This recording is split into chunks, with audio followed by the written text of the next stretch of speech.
बिस्मिल्लाहिर्रहमानिर्रहीम, अस्सलाम वालेकुम। Welcome to service today. 5 मई 2021। दोस्तों, आज की ताज़रीन वज़ीरुल सेहत की ताज़रीन करंट रिपोर्ट के साथ मैं आपका होस्ट अली हासिर हूँ। दोस्तों, बढ़ते हैं वीडियो तफसील की जानिब और आज की ताज़रीन करंट रिपोर्ट से आपको बाखबर करते हैं।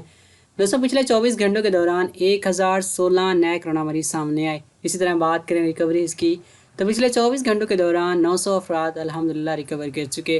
पिछले 24 घंटों के दौरान 12 अफराद इस कोरोना की वजह से जान की बाजी हार चुके। इस वक्त दोस्तों अगर बात करें मजमूई केस के हवाले से तो सबसे ज़्यादा जो केस सामने आए वो जो हैं वो 373 केस सामने आए और रियाज से सामने आए।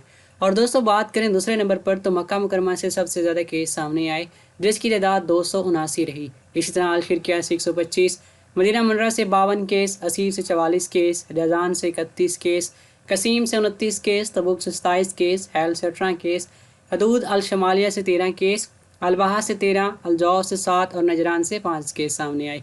दोस्तों अगर बात करें मजमूई केसेस की तो सऊदी अरब में मजमूई केसेस की तादाद 4,22,316 हो चुकी है।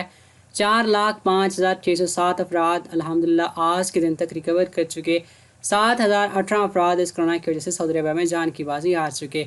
इस वक्त दोस्तों सऊदी अरब में 9,691 अफराद में कोरोना वायरस एक्टिव है और ज़ाहिर इलाज हैं। और दोस्तों अगर बात करें क्रिटिकल केसेस की तो जो क्रिटिकल केसेस की तादाद है 1,346 है जो कि ज़्यादा हुई है। दोस्तों इसी तरह जो है अल्लाह पाक से दुआ करते हैं कि अल्लाह पाक इन तमाम अफराद को सेहत कामला अता फरमाए और बाकी तमाम लोगों को इस कोरोना वबा से महफूज रखे। मिलते हैं कोरोना के साथ, अपना बहुत सारा ख्याल रखें। अल्लाह हाफिज़।